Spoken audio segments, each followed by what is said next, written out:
Seconde épître de Paul aux Corinthiens, chapitre 12. Il faut se glorifier, cela n'est pas bon. J'en viendrai néanmoins à des visions et à des révélations du Seigneur. Je connais un homme en Christ qui fut, il y a 14 ans, ravi jusqu'au 3e ciel. Si ce fut dans son corps, je ne sais. Si ce fut hors de son corps, je ne sais. Dieu le sait. Et je sais que cet homme, si ce fut dans son corps ou sans son corps, je ne sais, Dieu le sait, fut enlevé dans le paradis, et qu'il entendit des paroles ineffables, qu'il n'est pas permis à un homme d'exprimer.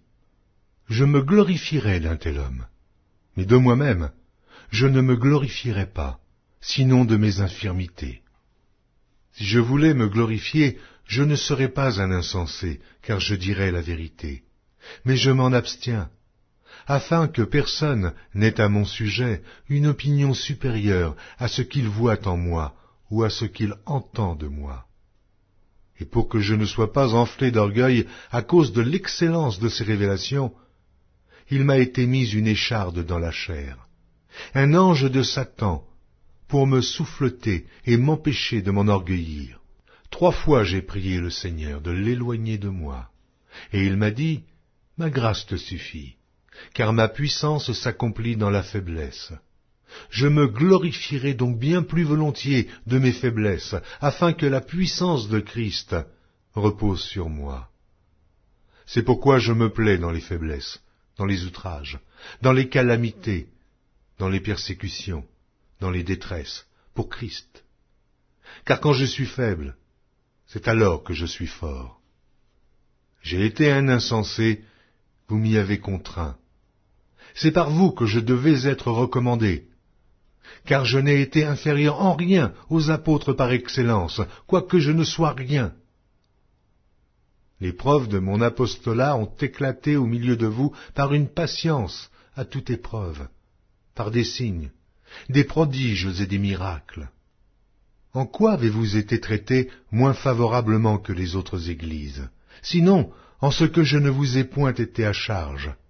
Pardonnez-moi ce tort. Voici pour la 3e fois que je suis prêt à aller chez vous, et je ne vous serai point à charge.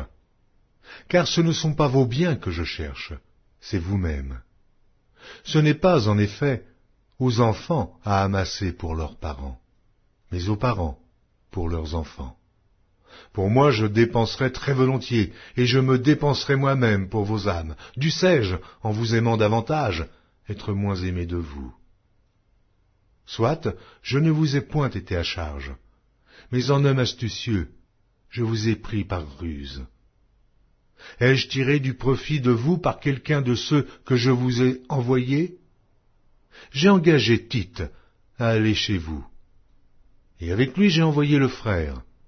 Est-ce que Tite a exigé quelque chose de vous?